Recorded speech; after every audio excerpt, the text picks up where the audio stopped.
Okay, well, welcome to the last presentation of the Digital Detox program.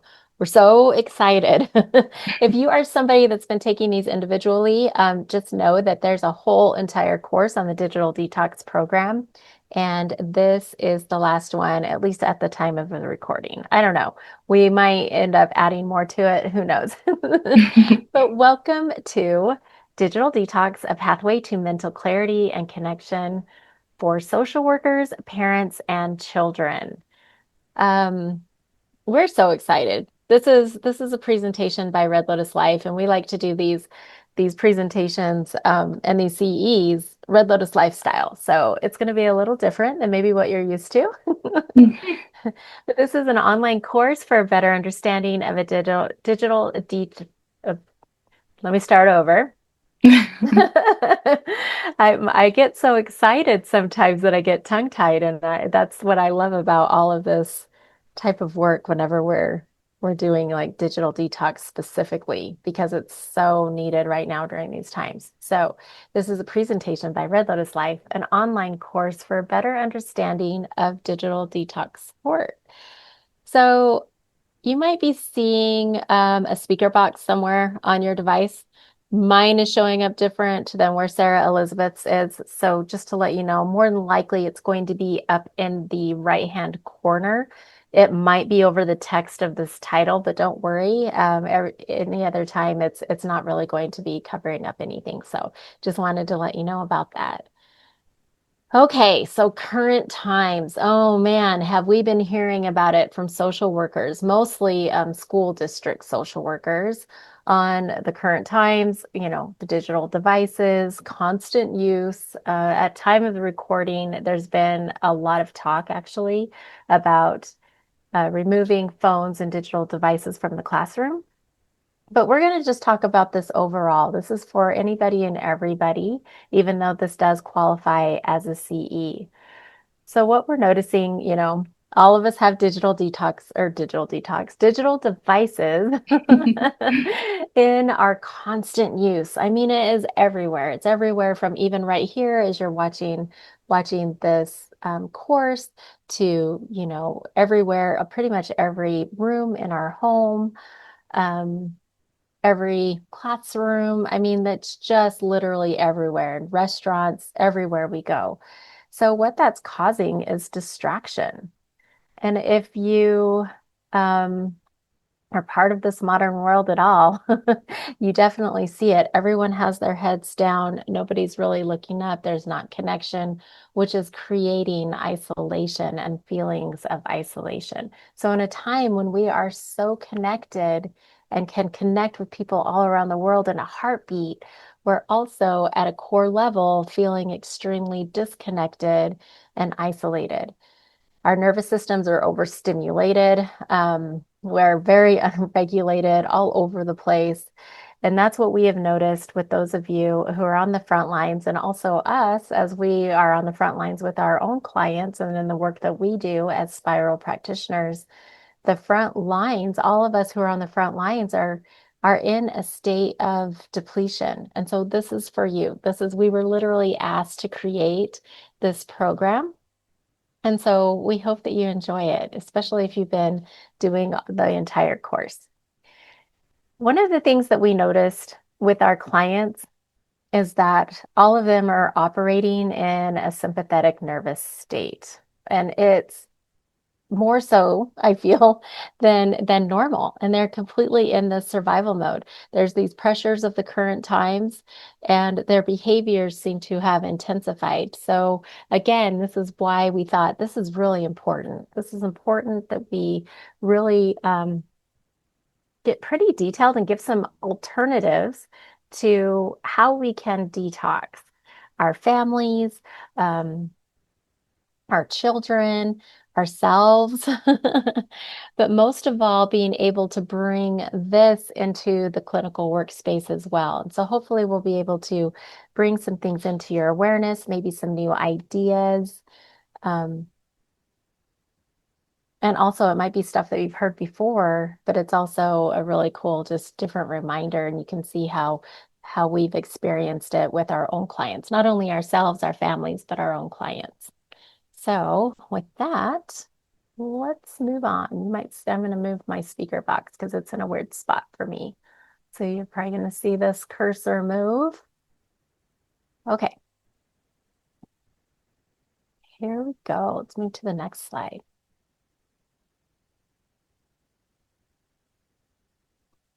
All right, it's not working. How come? There we go. Okay. All right, so welcome. About this online course. In this course, we will focus on how to support social workers, parents, and children break digital overwhelm and restore balance. We assume that all of you who are taking this course are to some extent knowledgeable in the area of digital devices, the overwhelm they can create, and intend to expand upon that knowledge base. You will learn self-awareness, boundaries, and mindful tech use to improve focus, well-being, and relationships. Gain practical tools to support healthy digital habits at home, in schools, and in communities. So welcome. This is Red Lotus Life. Yes. Over here in this photo, you see myself. I'm Lori Kinsey, and then Sarah Elizabeth in Southern Utah. That's where I live, and it's just beautiful. So welcome. Okay, there we go. Now it's working just great. Awesome. All right, so today's team, you have myself, Lori Kinsey. I'm an advanced spiral practitioner. I specialize in working with domestic violence, abuse, and human trafficking survivors. Sarah Elizabeth Hoffman is here as well. She's a certified spiral practitioner and womb spiral practitioner. And she specializes in inner child work, embodiment, communication, nonviolent communication. She's just amazing in every way. And then Oh, together, thank you. together we have a Red Lotus Life. May I live like the lotus at ease in muddy waters.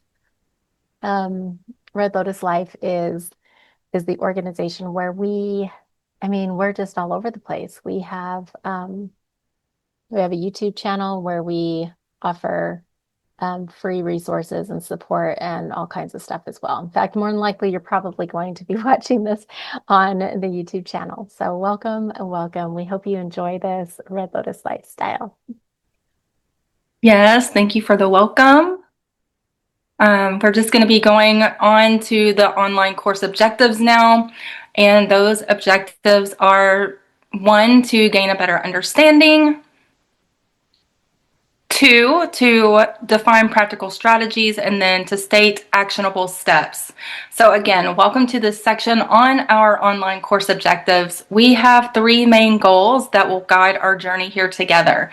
So first, we aim to gain a better understanding, as I said, of how digital consumption actually affects our mental clarity, our self-discipline, and our overall well-being.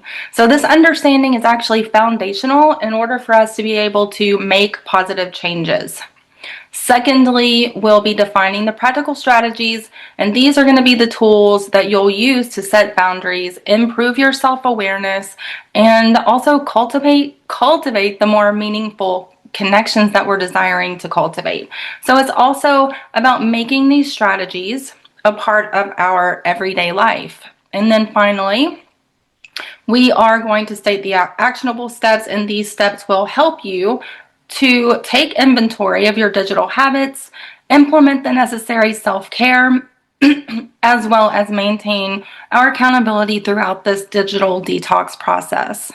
So as we move forward, we're just going to keep these objectives in mind. They're going to be the roadmap to a healthier digital life. And let's just make this journey together productive and transformative.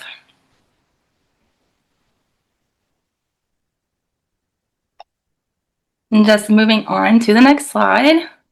This one is all about our follow through implementing self-care practices for mental clarity. So let's dive into the importance of follow through by first focusing on self-care practices that actually enhance our mental clarity. This is crucial for sustaining the positive effects of our digital detox. So with consistent follow through, it's not only going to support your well-being, but also helps to solidify the digital detox habits that you've actually started.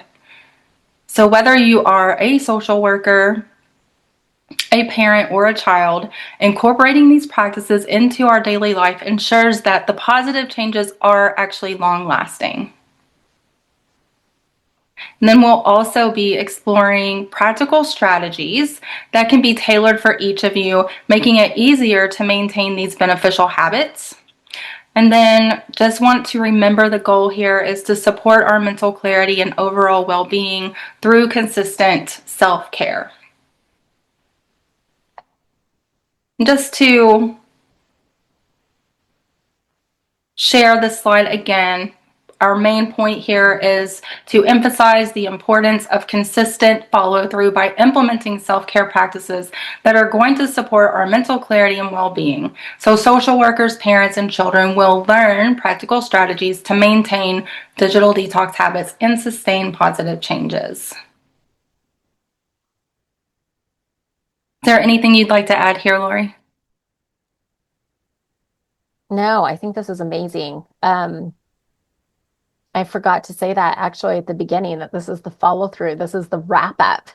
And wow, Right. what a journey it has been. It has been such an incredible journey. We've actually been journeying with this course um, for about 13 months now. Mm-hmm. 13 or 14 months. And so when it comes to this part about the follow through and implementing the self-care, if you have been on this journey with us and you've done the previous presentations, 1 through 7, it's like now you're actually experiencing these positive changes. And so with this follow through, this is now going to be the anchoring in of all of those changes. Yes. So now what I'd like to do is discuss the follow through course objectives. So these are objectives that are specific to this presentation. So the first one is going to be to explain the importance of follow through for the lasting change. Hey, To Sarah, I'm so yes. sorry to interrupt. Am I supposed to have you on or the next slide? Oh, yes, I'm sorry. Okay. Please. Thank you, everyone, for for your patience with us. We're so authentic here. It's unreal. Okay, here we go. Okay, so back to the actual course objectives here is explaining the importance of follow through for the lasting change. We're going to describe the self-care practices that promote mental clarity, and then lastly, list the strategies to maintain commitment and consistency. So as we dive into the essence of the follow through and why this is particularly important for lasting change, we want to first emphasize the importance of that follow through and how that helps us understand that it's actually key to transforming temporary actions into enduring habits. Then when we talk about self-care practices, we want you to know that these are not just feel-good activities. They're actually vital for promoting the mental clarity and the well-being. We can think of them as the foundation upon which you build your resilience against digital overwhelm. And then just diving into maintaining commitment and consistency and how that's often the hardest part. So it's going to require strategic planning to some extent and the ability to adapt to challenges along the way. We just want to consider setting reminders, tracking your progress, and then seeking support from a community or an accountability partner. And we talked about these things throughout, the entire course. So it'll be a little bit of a wrap up and a follow up here. And it's all you, Lori, if you have anything to share about the objectives. Wow, I'm just excited to share what's been working for us. Yeah.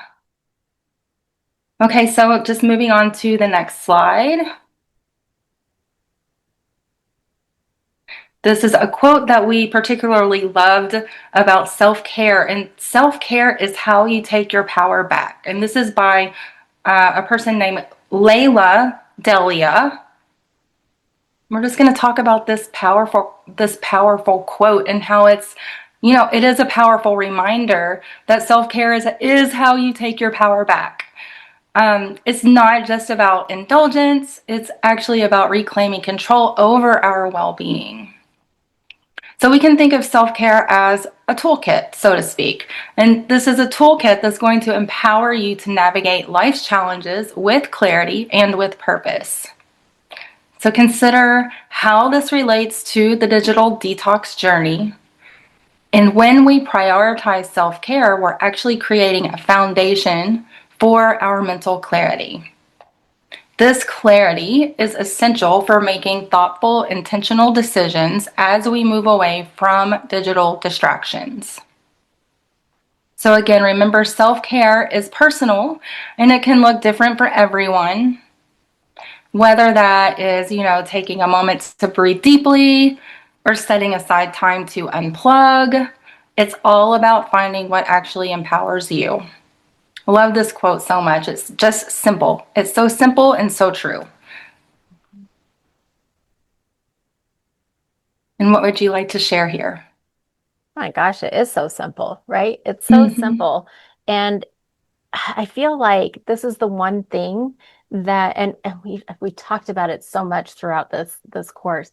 This is the one thing that we're conditioned to actually not do, especially if we're someone that is in the service industry in any way, that is a public servant in any way, or even a mother, a father, a parent. I mean, it just doesn't matter, right? And so self-care here, it's not an indulgence, it's actually a requirement, especially if you are in this work. It's a requirement for, so this is a whole course for social workers, parents, and children, right? Mm-hmm. And it is a requirement um, for social workers and parents. Also, something that's been really cool as we've been moving through this is learning more about how self-care is actually a form of self-love. This is something that was, it's one of those things that I feel like until you actually do this course and you actually do it and take the steps, you don't quite embody this in a way until you're around. Well, for me, like I know when I'm around somebody that is constantly glued to their phone.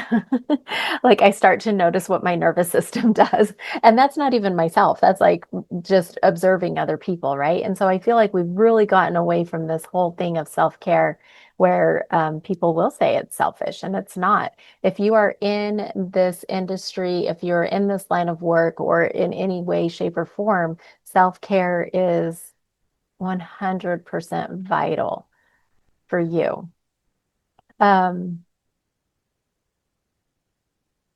The other thing here is that we are expected to always be accessible. That is the one thing as well. We did a whole thing on boundaries. There was a whole previous presentation on boundaries, and it's like when we start to set those boundaries, there's this expectation and resistance that starts to happen. So that's been very interesting to experience because it's true. I think it just is 100% just in the unconscious or and subconscious if we just expect it goes both ways, that expectation of being always accessible. But with this whole thing about self-care, my goodness, you're also going to learn, Sarah and I, with words, man. That's actually one of our taglines is we just go words. That mental clarity happens whenever we are start to begin to get away from that constant stimulation. It just allows the mind to settle, and the mind feels good when it's settled.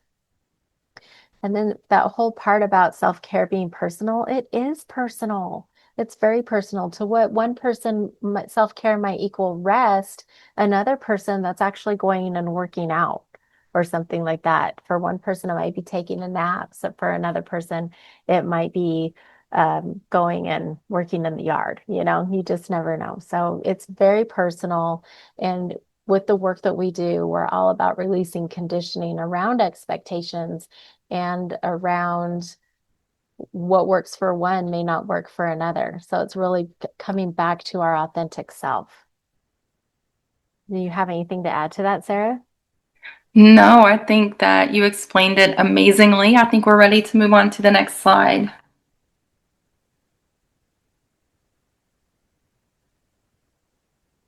So, are you remaining committed to your goals? So, following through is essential for maintaining our progress. How you ensure your actions, or how do you ensure that your actions align with your intentions? And then the third point we're going to make here around remaining committed to our goals is self-care practices help to actually sustain focus and clarity on your digital detox journey. So diving into this topic, we're just going to reflect on this question again. Are you remaining committed to your goals? So in our Red Lotus Life course, especially during a digital detox, commitment is key. Following through is actually essential for maintaining our progress. It's not just about setting our goals, but also ensuring that your actions truly align with your intentions. This is a really important point. So now we want to think about how self-care practices can actually help. They are not just beneficial, they're actually necessary to sustain our focus and clarity throughout this journey. So how do you actually ensure your actions align with your intentions? Knowing that self-care is the bridge that connects your intentions and actions, and that is actually a practice that is going to be supportive of your journey. So let's talk. Are you remaining committed to your goals? It's all you, Lori. Okay, so let's talk. I love it. Okay, so this first one, let's unpack all of this a little bit because I feel like this is the one thing, right? It's the one thing. Are you remaining committed to your goals? It is so human for us to be doing the things, right? And we're kicking butt and we're like, yeah, we're doing it, da da da. Everything's going smoothly. It's a life of ease and flow.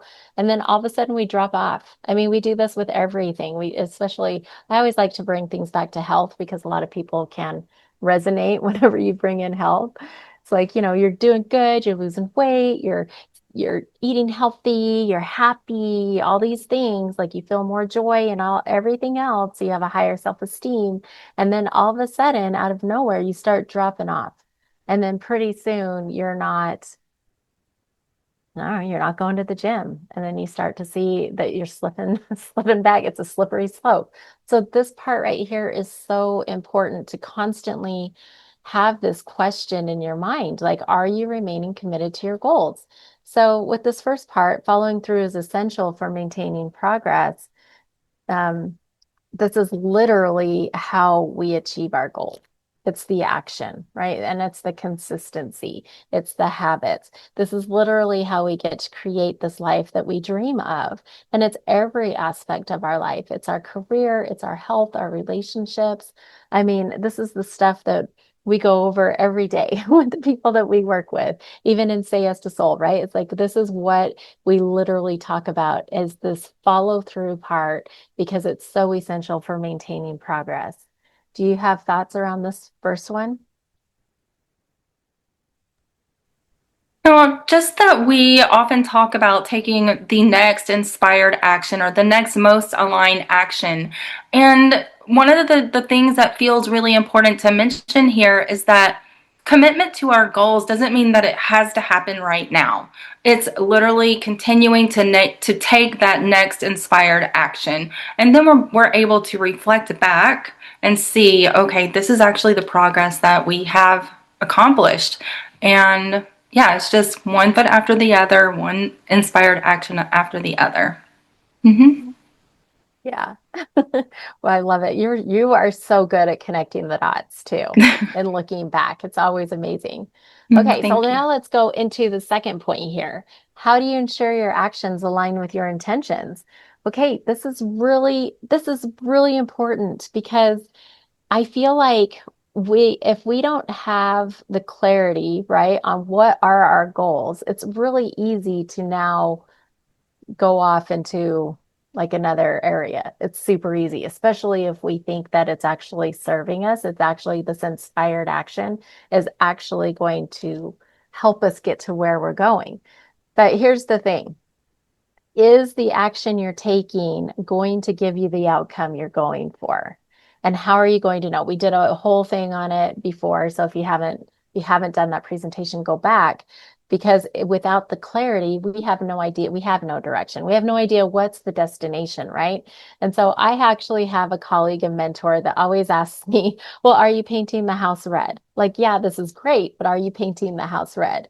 So his name is Jason Cisneros, and he talks about this all the time. It's like you have this goal in mind. So when he's talking about painting the house red, he's like, okay, so you have this goal, and that somebody asks you over here, hey, I will offer you to paint my house red for $1 million. And you're like, oh, cool. Yeah. Well, that's helping me get to where I want to go, right? It's helping me do that. And so you're over there and you're painting the house red. But while you're over here, you're missing all of these opportunities where you actually want to go. And so he always talks about that long, deep, narrow pathway to your destination because while you're over here, it's actually creating more time to get to where you want to go. So I love that part because it's always like, is this in alignment with your intention? Another example here is like your intention might be with all this free time now that you have with your digital detox, is that you're like, oh, I've discovered that I am really good at cooking and I really love it and I want to be the best French chef out there. But are you over here taking sushi lessons? It might be same, but is it actually in alignment? You want to be precise with your actions. You want to actually ensure. So again, how do you ensure your actions align with your intention? Is this action actually supporting you with where you'd like to be? Do you have any more on that, on this second point? Okay. All right. So then this third one, self-care practices help sustain focus and clarity on your digital detox journey. Self-care practice allows reflection. Oh my gosh. That is what opened up for me whenever I was doing this. My clients, I know that also for you, Sarah Elizabeth, and your clients and family, it's like these self-care practices create this space where we can pivot. We can ask ourselves these questions.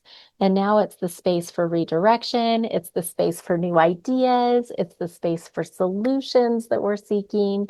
When we have this self-care practice, so much happens in that space.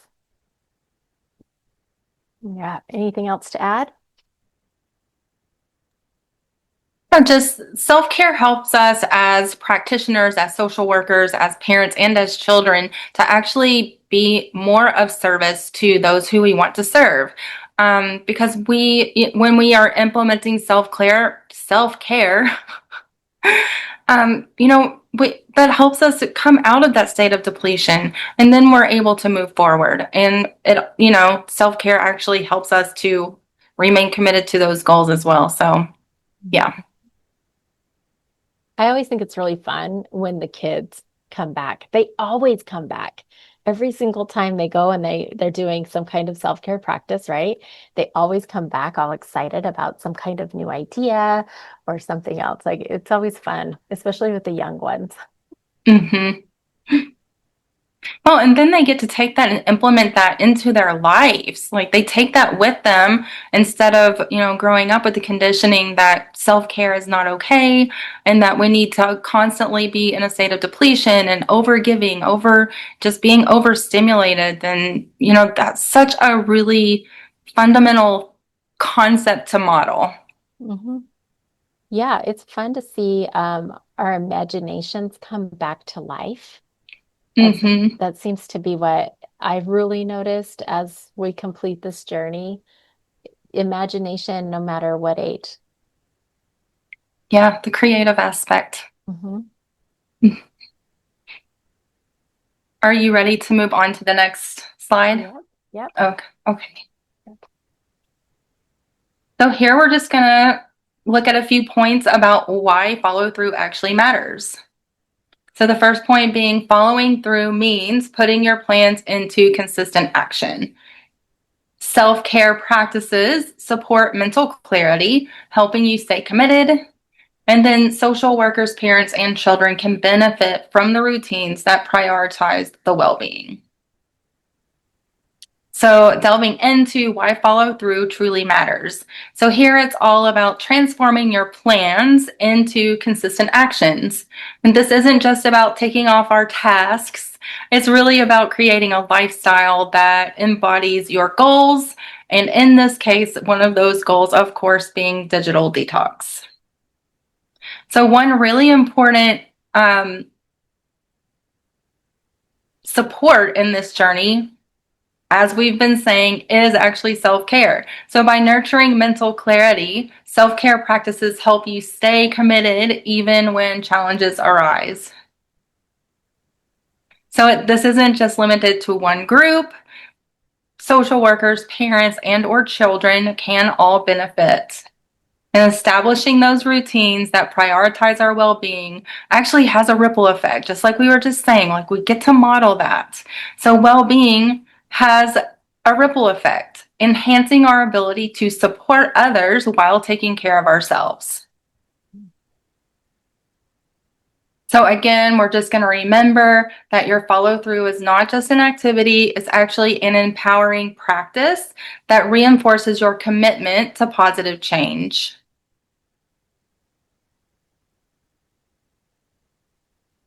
And that's you. Hey, so yeah, why? It's the why follow through matters. Mm-hmm. So this first one, following through means putting your plans into consistent action. Every step counts. It doesn't matter how big or small. Remember that this is about creating a lifestyle. It's a better quality of life for you and your family. And we have seen this with everyone who has gone through this program with us. There is a lifestyle that begins to be created, but it does take that awareness of consistent action. Do you have anything to add to the consistency part before we move on to the next? Okay. All right, so now the second one here, self-care practices support mental clarity, helping you stay committed. I mean, we're just gonna like beat this into everybody. Like everything changes when you have clarity. Literally everything. You do not have direction if you don't have clarity. And self-care provides that space to gain that clarity. Anything to add to that one? Okay. All right, so the third one here, social workers, parents, and children can benefit from routines that prioritize well-being. Okay, so this is where we're starting to get into the meat and potatoes of stuff because anchored routines, this is the thing. The routines, the prioritize, why, bleh, I can't speak today. Routines that prioritize well-being. Okay, so I'm going to go deeper into this into when we get into the next couple of slides, but I'd like you to think about it. Think about your routine right now. What does your evening look like? What does your morning look like? Is it hectic or is it calm? What about dinner? Is dinner something that, brings stress into the family? What about that evening wind down? Is there even one in place? Is there even a routine there? Because now we do have all of this space that has started to open up. Now that we've, broken that dopamine habit, actually, that started to creep in on me because I started to notice that I wasn't actually sticking with that commitment, right? And that dedication. And so if I had my phone near me and I was like watching TV or something, I found myself just reaching for it and going, oh, there's that dopamine hit. But I wanted everyone to just think about that for a second. Like, what are the pain points in your day? Because this is where the routines are going to come in, and we'll go deeper into that here. Um, but when we have these routines in place and we that prioritize our well-being, this is our ability to be fully present. This is our ability to support others. When we take care of ourselves, we show up differently for those that we're serving in our clinical practices or with our families or just anywhere. I mean, as friends, as it doesn't matter. We show up differently for those that we love. It's 100% a win-win. And it feels a little overwhelming at first, especially if you're already overstimulated and overwhelmed. All of this may feel um, as if it could never happen in your household, but let me just tell you that it can. So these digital devices consume our time, not allowing us to set ourselves up for success. So we're at the point in the program where you may be like me, where I started slipping back into old habits. But no, that's exactly what happened is I started to notice how much I was on my digital devices and how little time I actually had to set myself up for success the next day, how to be able to create a life of flow, right? This is why I'm so stoked to even tell her, kind of share everybody with everybody what's been happening. So, do you have anything to share here, Sarah? Yeah, what I'd like to share is that I have also caught myself backsliding a little bit since we actually have been going through this program. And actually, since we kind of took a break from it just a little bit, and now we're coming back in order to finish this particular presentation. And it's been in my awareness as well, where I'm like reaching for the phone mindlessly, going back to some old habits. And here, this is why the follow through matters, because now we can refer back to our earlier presentation on accountability. And, we're going to be gentle with ourselves. We're not going to be like, oh my gosh, I can't believe this is what's happening. It's just taking notice and being aware of where we actually are. That way we can remain committed to the goals. So yeah, it's been really interesting because it really does create a drastic difference in our routines and where we're able to show up and how we're able to show up. hmm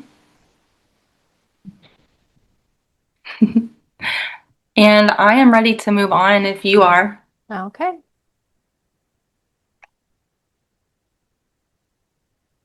So here we're going to be talking about the actual implementation of self-care for our mental clarity. So the first way that we highly recommend, and the research is there that actually says mindful practices, things like meditation, breathing, exercises, or journaling for that mindful practice. And then the second one being physical activity. So regular exercise, as we were already stating, to reduce that stress and boost our mood. Having those digital boundaries, like, do we have certain periods of time where we're not going to reach for that phone in the morning before bed, during family time, in our work environment, things like that. So we're also going to want to schedule breaks from screens in order to reset focus.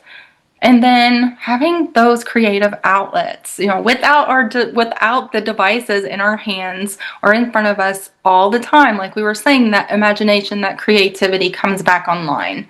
So we want to engage in the hobbies or activities that actually promote the relaxation. So again, talking about implementing the self-care for mental clarity, we're going to explore the practical strategies here that can actually make a real difference in our daily lives. So firstly, mindfulness practices like meditation, our breathing exercise, or our journaling can significantly enhance our awareness and calm our minds. We want to consider starting with just a few minutes each day and then gradually increasing your time as you grow more comfortable with the experiences that you're having. And then lastly, regular physical activity is another cornerstone of our self-care. It's not just going to be about improving our physical health, but exercise is also an excellent way to reduce stress and to elevate our mood. Whether it's a brisk walk, a yoga session, meditation, or a dance class. Sorry, we're on physical activity here. So the dance class, we want to find what you enjoy and make it a part of your routine. And then we don't want to forget about setting those digital boundaries. Scheduling breaks from screens is necessary to reset and maintain our focus. Try setting specific times to unplug and engage in other activities. And then we have those creative outlets such as engaging hobbies, activities that promote relaxation, and that can be incredibly fulfilling. That may look like painting, playing music, gardening. These activities actually allow us to express ourselves and unwind. And again, remembering the key here is to choose the activities that actually resonate with you personally, making self-care a sustainable and enjoyable part of your life. And I know you have less to say here, I'm sure. This is really cool because it's like we really did implement all of this, and it's just been so fun to even like connect the dots, right? And look back at what's worked and what hasn't. So, I love, this mindful practices. This is where I want to go a little more into, and it might be a little different than what you expected to hear, but this is where I do want to talk about the anchored routines. And so thinking about those tension times of the day, right? When we're talking about like morning, it's usually morning, dinner time, and evening for most people. Like getting all the kids off to school or even yourself off to off to work and then dinner, oh my gosh, forgot about dinner. So now you're just cruising through a drive-through or something. And then like at night, just staying up late. We talked about that a lot, about just scrolling in bed because it's like, oh, I haven't had a chance to relax. And so we're scrolling in bed, which is actually keeping us up later. It's all fascinating to me. So I wanted to share my anchored routines that I've been able to put in place that have really been helpful for me. It's really set me up for success in a way that I didn't expect. It felt overwhelming to me at first, and it felt very structured. I mean, the work that Sarah Elizabeth and I do as spiral practitioners, it's all about doing things authentically for self. It's connecting to self and releasing all that conditioning. But what I recognized was that having this structure actually created more space, more space for me to be able to do the things that I love. And it really did set me up for success. So I wanted to share that here with everyone. And then you can try it and see what happens. So morning's always a thing for me. I was always just not like really trying to get out the door, never out the door on time. And it was always kind of hectic because I do like to have a good breakfast. I like to be mindful. So this is a mindful practice because it's very mindful and very unique to each person. But what I started to realize is that I didn't set myself up for success the day before. And so I started with my evening wind down to be able to now set myself up for the following day. So I started my evening wind down with, actually set a time. And I went because I love working, I love learning, I love, now not, with the digital detox, it's like I love reading, I love going out with friends. I love like there's so much that I love to do.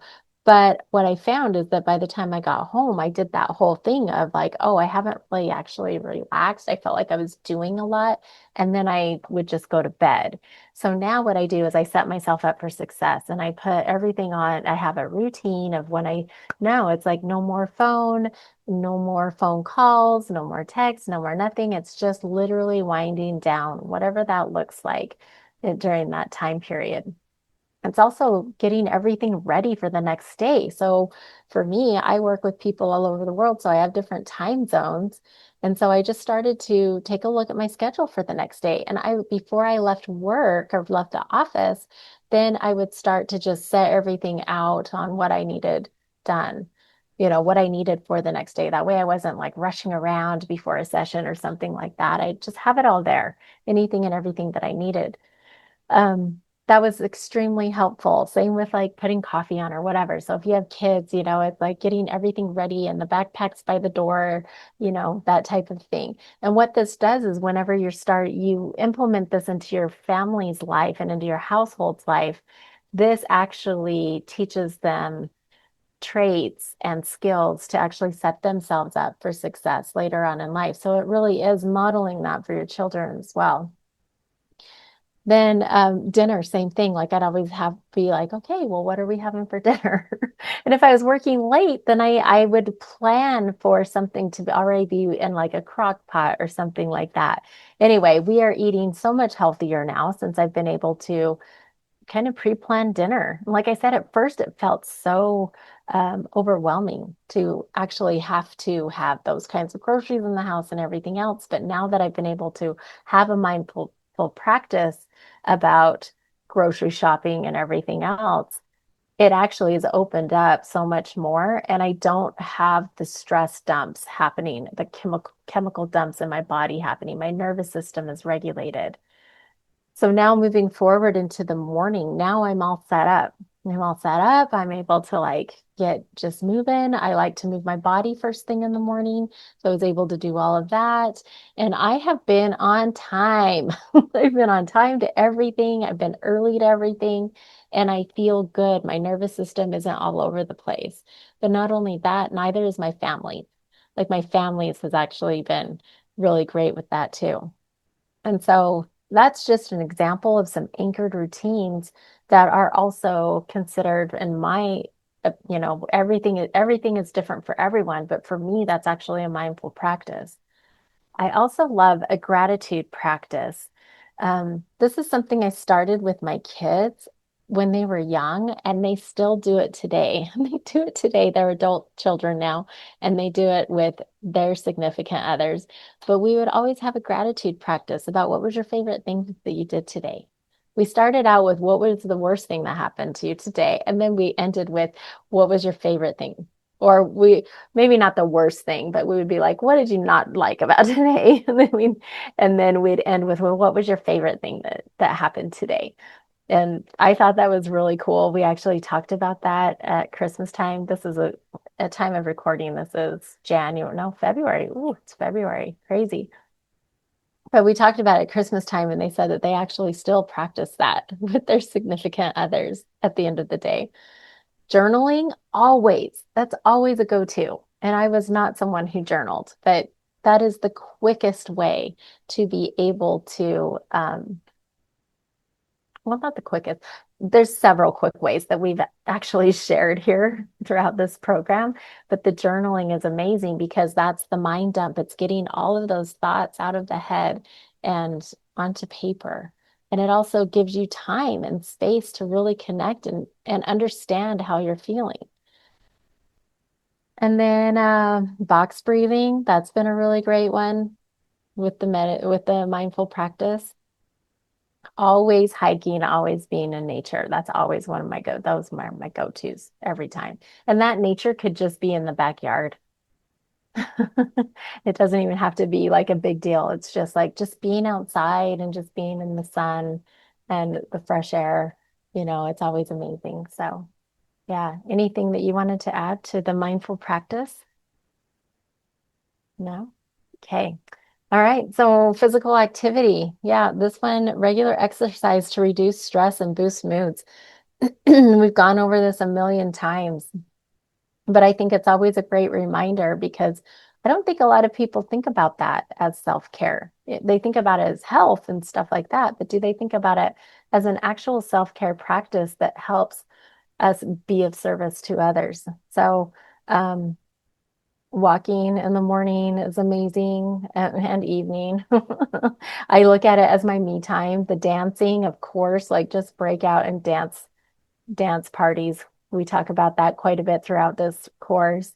But finding things that are naturally fun. Okay, it's the stuff that you're naturally gravitating towards. It doesn't have to be hard. It's just what lights you up. With my son, it's anything on wheels. He literally is anything on wheels. Anytime he's grumpy or anything, I'll ask him, when's the last time you went on a ride? And then he'll go, he comes back, he's great. My daughter, it's sports. That's what always was happening for her. She loved getting into sports when she was younger. And then as a family, it's just going out and exploring and experiencing things. And that's what you're going to find as you go through this course and you actually begin to implement the self-care. Anything more you wanted to add on the physical activity? Yeah, the physical activity is really, really important. And I think you're right. People do tend to think of physical activity as, in relative to health. But when we think about it for mental clarity and for being able to show up and be of service to others and for our children, um, we can't have a clear mind if we have a lot of emotions and a lot of like our nervous systems are on overdrive and we we're overstimulated. And but by being able to get out and to move our bodies, we're able to move the emotions that are present, connecting to nature, especially like we don't have to do our physical activity outside, but for me, being able to move my body while I am in the sun, hiking, connecting in nature, that actually creates the perfect environment to find, like, to release those emotions, move those emotions through our bodies. Same thing with dancing, so that we can show up for others. And again, modeling that for our children, just like you were saying, with just modeling that for our children. They're going to take that with them for the rest of their lives. Mhm. Mm-hmm. Yeah. Okay, so moving into the digital boundaries, schedule breaks from screens to reset focus. I literally have reminders that will go off. And it doesn't matter if it is on my phone to tell me, hey, it's time to take a break or whatever it is. Like I literally have that until a habit is established. What's crazy about this is that you know when the habit is established whenever all of a sudden you're doing it on your own. And you're just like, yeah, my mind, my eyes, everything needs a break right now. So that's been super fun. Anything you wanted to add to the boundaries? Okay. All right. And then these creative outlets. Oh my gosh, this has been my favorite part. It really has. I have been able to experience a pottery class since we started this program. I did not realize how well, I didn't start it. I went to it was like a little workshop thing. I did not realize how soothing that is for anyone who's never done pottery. Like, just go. I was always super intimidated by it because I've always been told I wasn't a creative person. And I always thought that until I started to decondition, right? And then I realized, oh my gosh, it's just so fun, so soothing to have your hands on the clay, with the earth element, with the water element, and just being in this space of just, um, I don't know, just creativity. It's just amazing. Also, I've noticed that cooking actually brings me into this meditative state as well. When I'm cooking, I have so many ideas that come through. The mental clarity that happens here has been awesome. Um, Coloring, I love coloring, and so does my family. It's been great. Wire wrapping. My daughter actually started wire wrapping, and she said that that was for her mental clarity. It's just, and you would think that that is so meticulous, right? But the creativity that ends up expanding there is amazing. And then, yeah, my son, he got into music. He got into music and really was able to, he started to produce music and write music, I mean, all kinds of stuff. And then my daughter actually ended up being able to create an online store from her creative expression.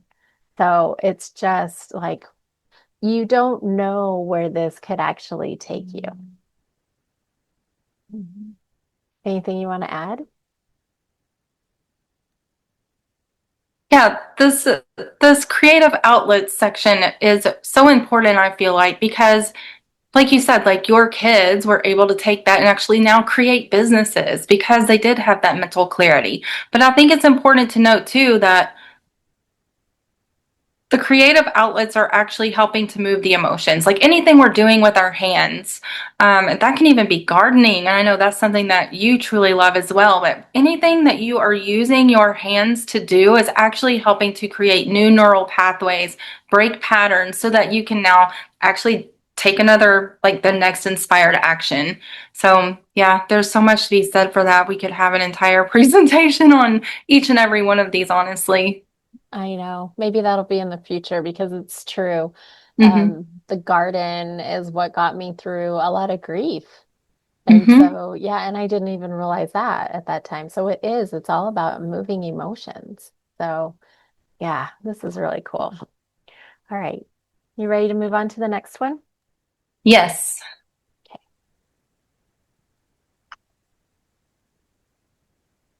So here we are on this slide. We want to encourage the follow through. And again, we've already been touching base upon all of this, throughout the presentation, but encouraging follow through for social workers. And this is important to incorporate self-care education into your clients' sessions. And then here for parents, we want to model the healthy habits and make self-care a family priority. And I'm sure that everyone can already see how that modeling is important and why it should be a priority. And then for children, we are going to again introduce the simple practices like deep breathing or mindful coloring. So here we're exploring how we can encourage the follow through in our self-care practices. And again, as you know, it's specifically tailored for the social workers, the parents, and the children.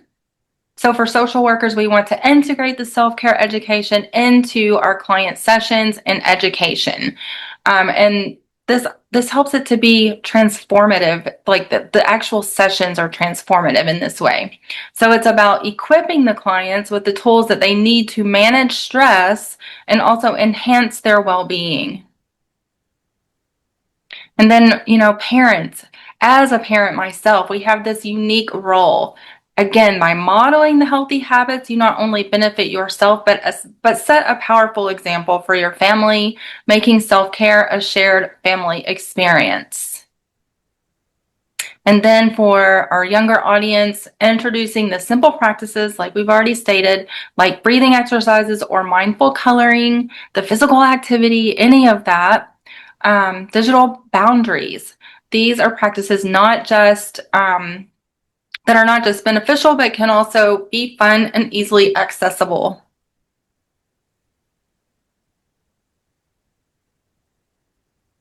And what do you have for encouraging follow through, Lori? Oh my gosh, this is so cool. I love it.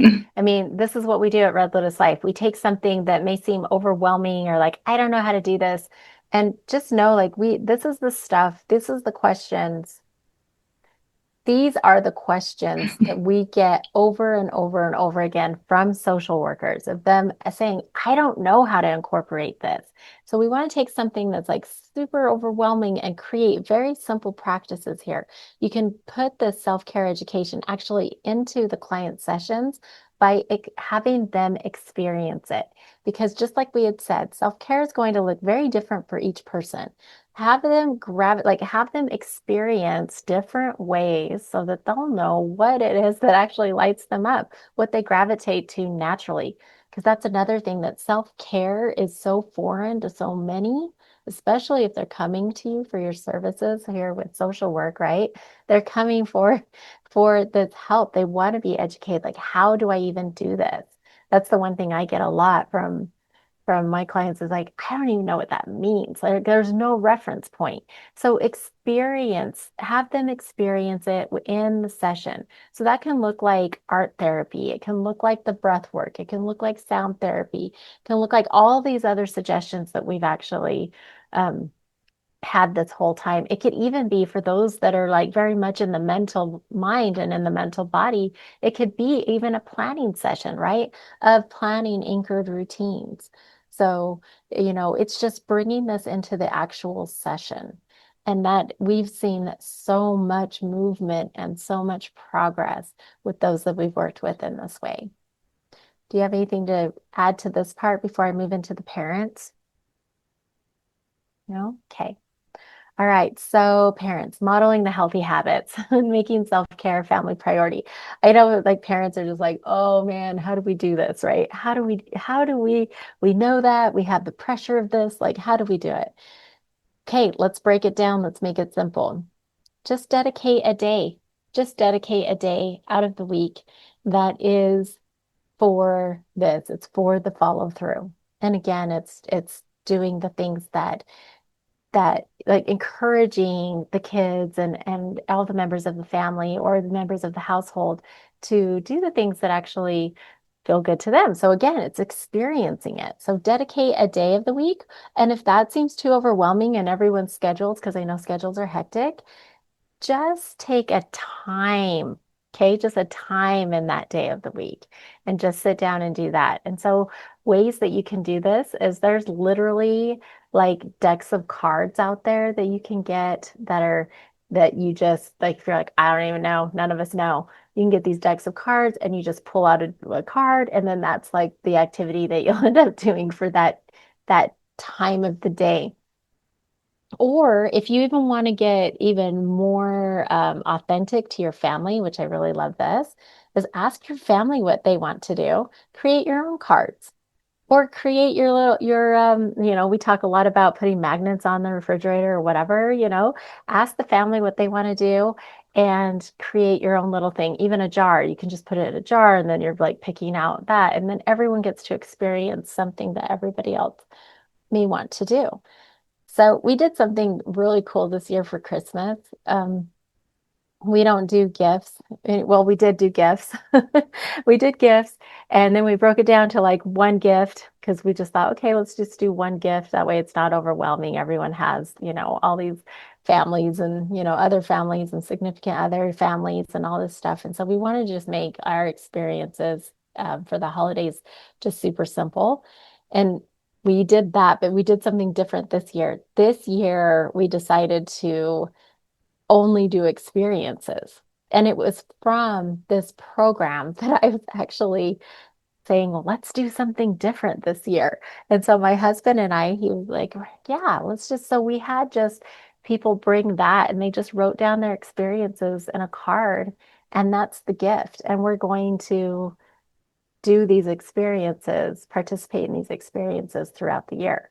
So that's just a very simple way to bring this in because it doesn't have to be like a big thing. It doesn't have to be a whole day. It doesn't have to be like a whole day at the beach, whatever. Like I know, like we get it. Let's just start with the simple things because it's always the simple things that you'll find the most success with. Do you have anything to add to that one before we move into the children? Yeah, I think a really good example is of modeling those healthy habits is besides incorporating things like the physical activity is one of the things I love to do is incorporate nutrition and cooking, and also we lean into the creativity with that as well. And that is something again that they can take with them for the rest of their lives. Once they know how to nourish their bodies, they know what's healthy, they know what's not healthy, and we all get to participate together. The kitchen being the central space, and yeah, that's what we like to do. I love that. Mhm. And Okay. yeah, go ahead. What were you going to say? I was just saying I'm done. You can go ahead Oh, now with okay. the children. All right. So the kids, same thing, like introduce simple practices like deep breathing or mindful coloring. But also, there's a really cool thing that you can just do with nature, right? And they can just go out and they can just grab a couple of things with nature that is in nature and then create art with nature. So, like, you can really do some cool stuff with, like, I don't know what it's called, but where you have paper and then you have like flowers and you kind of rub the, and then you Hmm. get to see like this beautiful artwork that comes out with the color of all the plants, right? All the plants and Hmm. the flowers and stuff like that. Um, Also just baking.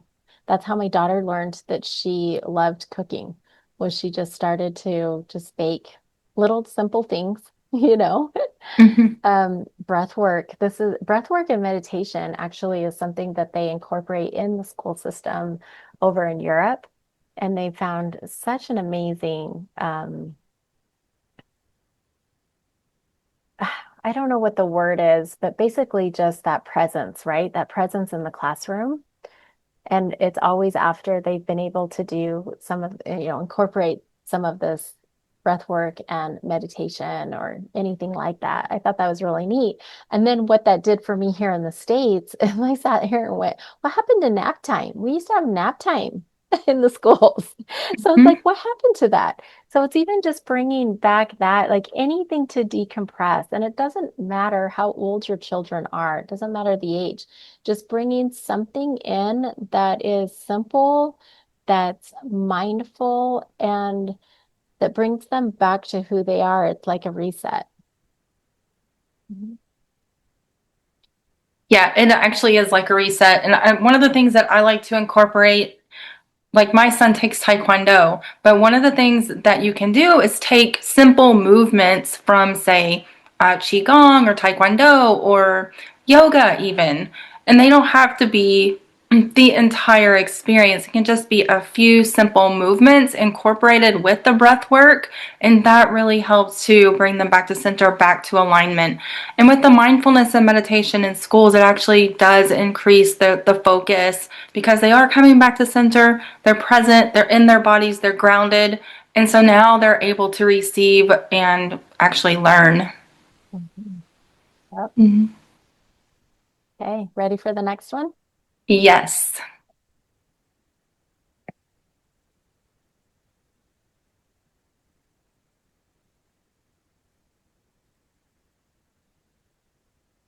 So here we're just going to be talking about how we can actually make self-care fun for kids. And we've been on this theme for a minute. So we're going to use games or challenges to encourage consistent habits.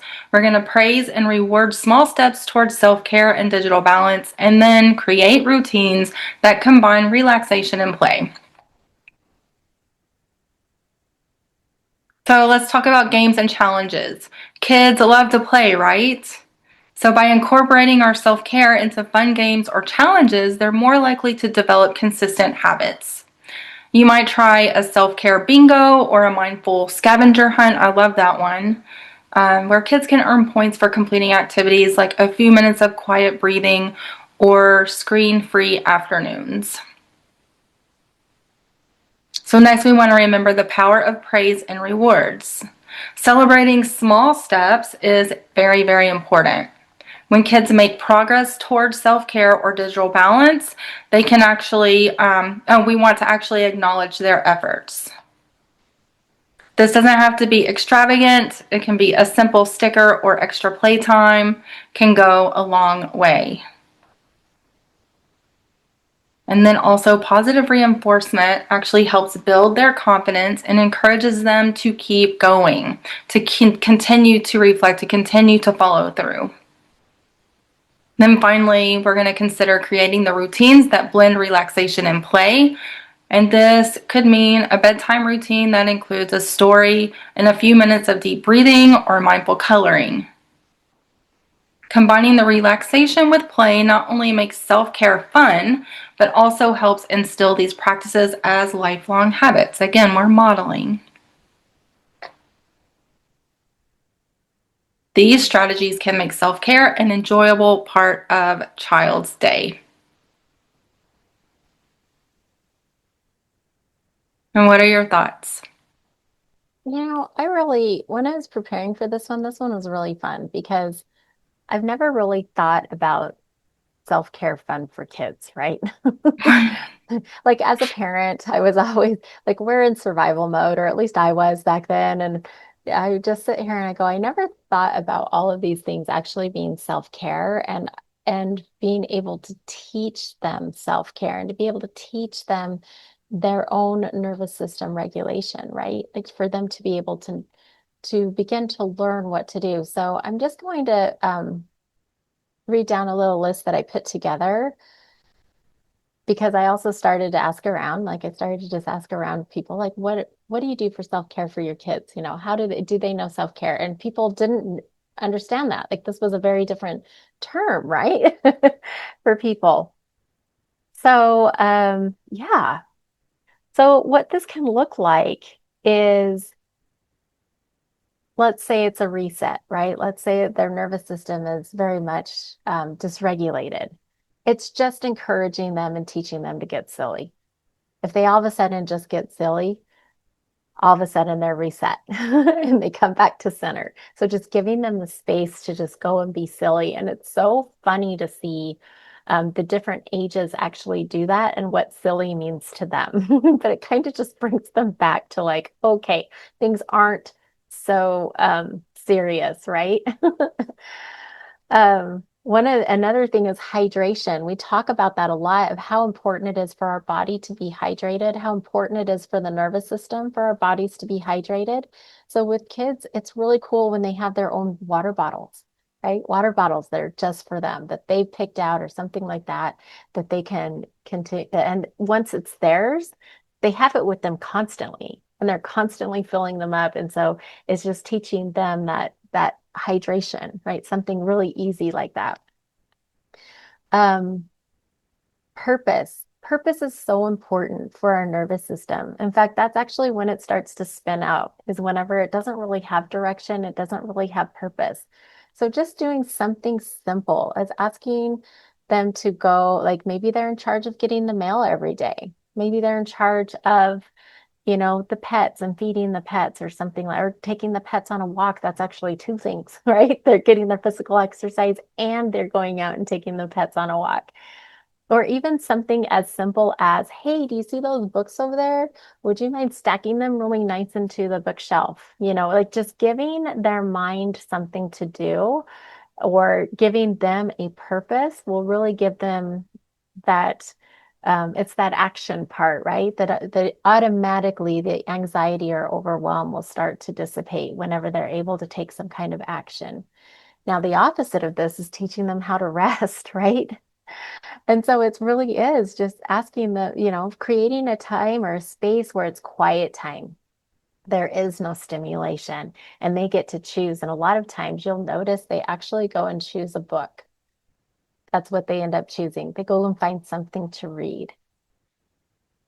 Teaching them presence. This is getting their wiggles out. So it's kind of similar to like the being silly, but it's just getting their wiggles out and it's just getting their energy out. So doing like a quick shake or whatever they want to do, or a quick dance party or something like that, all of a sudden that brings them back to being present. They're present with themselves, they're present to their surroundings. The other thing is teaching awareness, right? Awareness.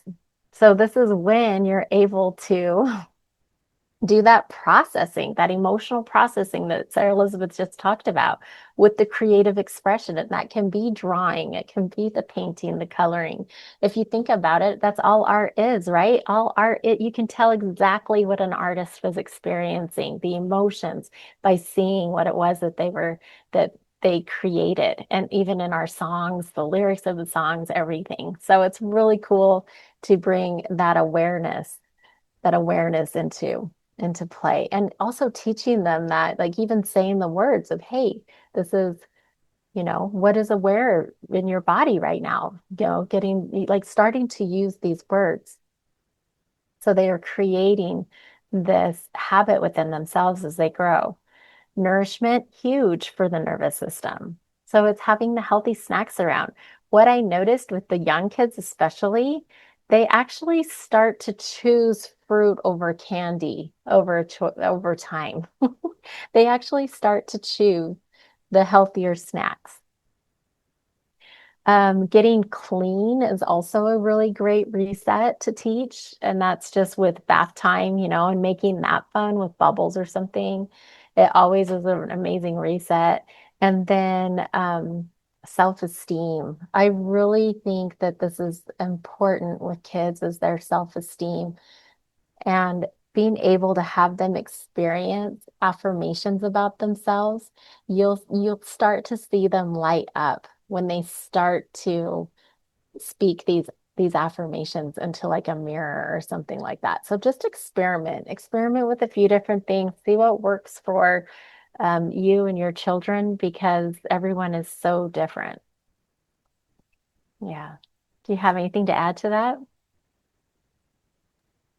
Yeah, I like what you shared about having them start to notice what they notice and become aware of what they're feeling in their body. And one of the ways that I like to encourage my son, and even, yes, implementing these words around mindfulness and nervous system regulation is, and this is also a part of self-care, huge self-care for kids. Once they're able to actually notice what is happening, what they're feeling in their body, then they can actually start to ask for, say, something like, could use some space right now. Like, I need time. And then something that my son really enjoys doing is to actually go outside and sit in a swing. And it's a really sensory experience. So they're not being overstimulated. It's gentle. And he's able to just relax and unwind, have that time. And sometimes he might go out there for 10 minutes, sit in the sun for a bit, and then come back in. It's really good to be able to start teaching them these words and integrating them into normal conversation. Love Mhm. that. Yeah. And I'm ready to move on if you are. Okay.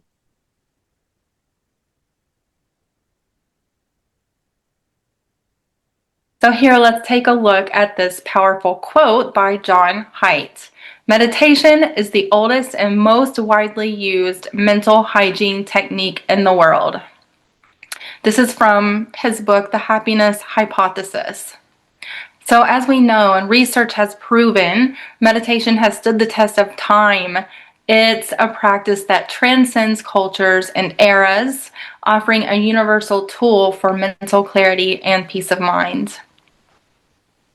So when we consider how meditation can integrate into your self-care routine or into the practices that you encourage in others, it's not just about sitting in silence. It's actually about finding that stillness, the inner peace in a busy world, which is essential for our mental hygiene as well as digital detox. So, as we reflect on this, we want to think about the role that meditation could play in enhancing your mental well being and overall digital detox journey. And noting that these questions are not just for reflection, they're a call to action as we move forward.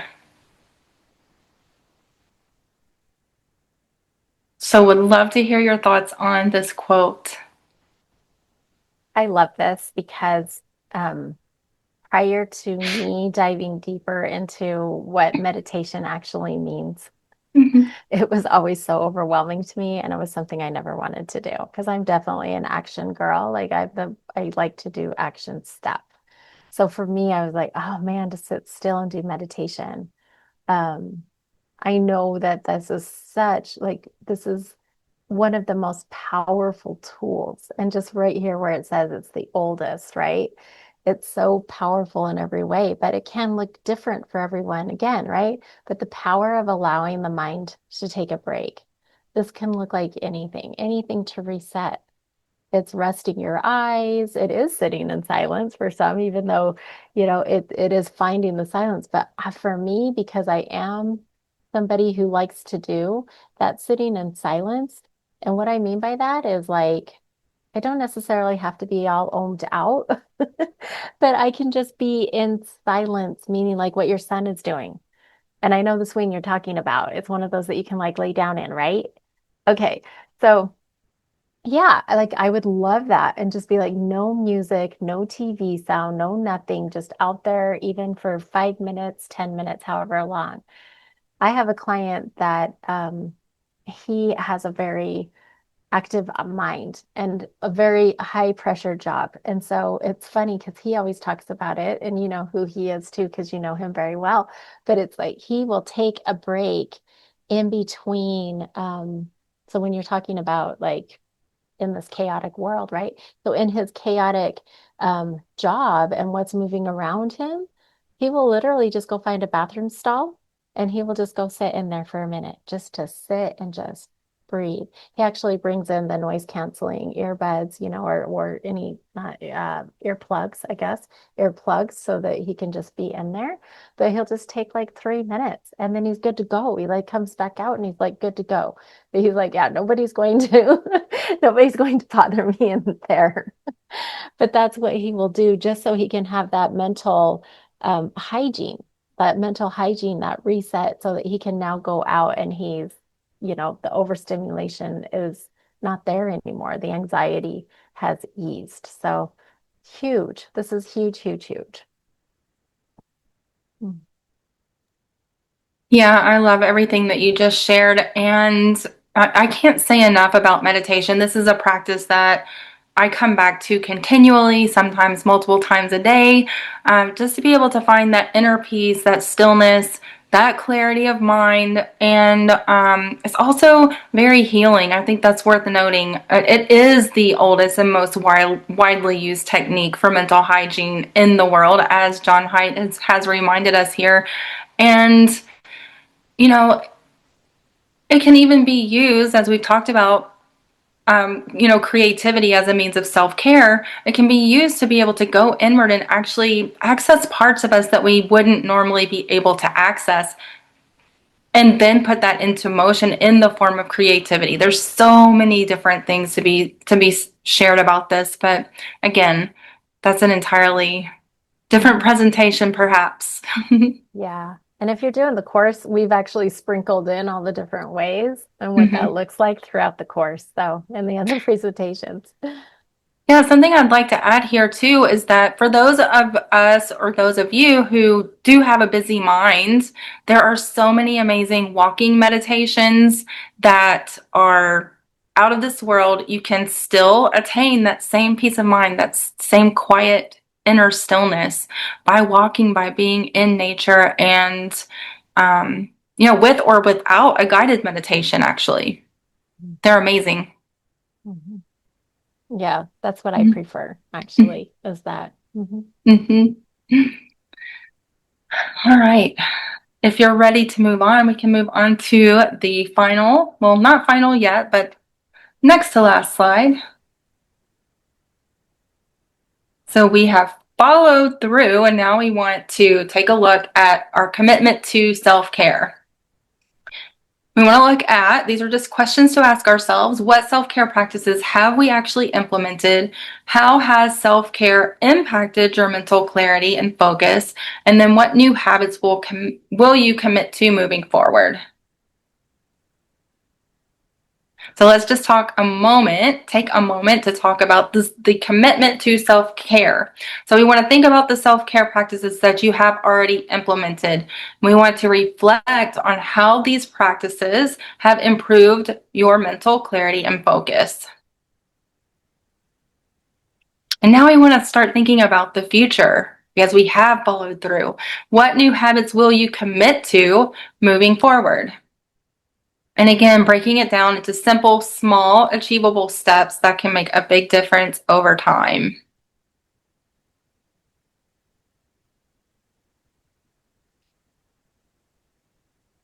And then again, we always come back to remembering self-care isn't just a one-time effort. It is actually a continuous journey. And we have definitely found that to be true in our own practices with those that we are in service to, and it continues to show up in that way. Let's talk about commitment to self-care, Lori. Okay. So I love this. What self-care practices have you implemented? Okay, so by now you are experiencing a life of ease and flow, way more than you were at presentation one. By now it is. So now it's just going over like what is working? What Mm-hmm. is working for you?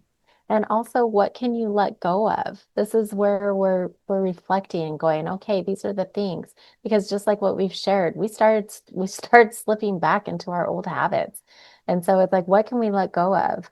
And just remembering that each family and family member are unique. And we've brought up human design in the past. So if anyone would like to learn more about human design, just let us know.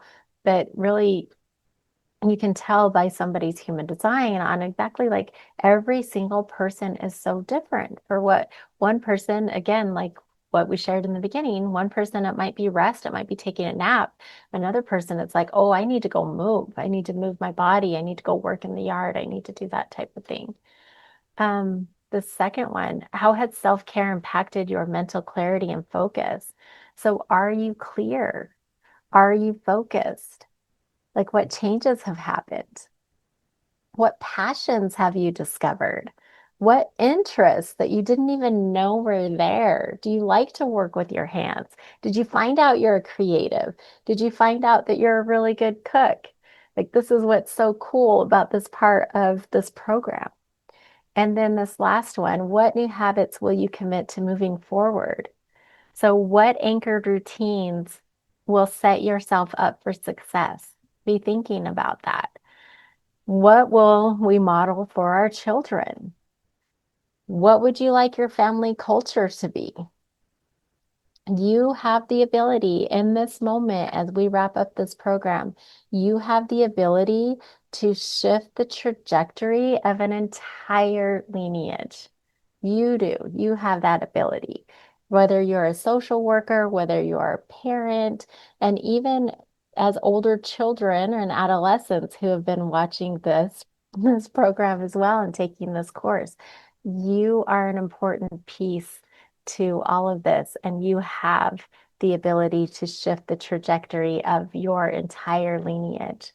So, just take this time right here and even pause on this. If you're watching the the self-paced course, pause it and ask yourself these questions and really get clear on how are you going to move forward and really experience this beautiful life on the most beautiful planet in the universe.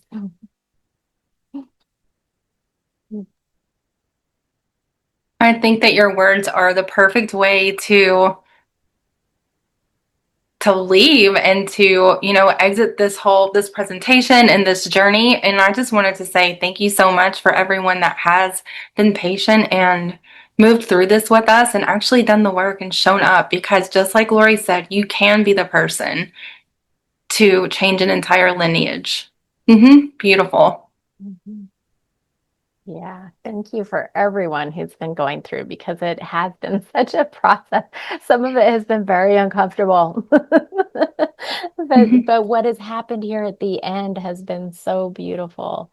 And I mean, this is what we do at Red Lotus Life. We don't teach anything that we haven't already done or implemented in our own lives. And we have experienced true transformation as we've gone through this program. Yeah, and I think too, it's poignant to add that while all of these steps seem so simple, it is not so simple to embody them. And so, by actually going through the process step by step, actually doing the work, this is how transformation and change happens. So, yeah, just if we hear these things, right? We hear these ideas, these concepts, but until we embody them, we aren't going to see what we want to see. Yeah. Mhm. Yeah, I think it's really important that you shared that as well, because um, it is the implementation. Everyone can sit here and go, uh-huh, uh-huh, uh-huh. But it is when we implement these very simple practices that we do shift the culture in our family. We do start to experience a higher quality of life, and we create that connection. I mean, I feel like that's the one thing, right? That is the one thing that all the social workers who wanted us to do and create this program, that was the thing, is that all of their clients, the kids, especially the social workers in the school districts, when you get to the bottom of all of it, right, it's connection. They're wanting that connection to self, that connection with others. And when you're able to go through this program and actually implement the simple practices that we've shared with you, we can't there's not words to express experience, right? And so, yeah, we really hope that you enjoyed this program. We really hope that you implement some of these simple practices. And we'd love to hear from you. We'd love to hear what has shifted and changed for you because of that. Yes, please do share. And we can move on to the final slide if you're ready. Okay. All right. So, thank you for joining us. You're always welcome to join our next live webinar or event. We have more information where you can visit and register on the website. So you can call 435-705-1136. The website is www.redlotuslife.com. We have plenty of other things out there and on the website. The email address is hello@redlotuslife.com. We would love to hear your feedback. We'd love to hear your suggestions. Also, what's worked for you. Most of all, we would love to hear your experience. So if you are interested in more and more CEs, just go and visit the website. You'll find all the ways and options in which you can do so. And yeah, just dive deeper into our continued education online library. I mean, we have a lot. Yes, it's continued education for the ASWB and social workers, but it's also available for everyone. So yeah, we'd love to see you there.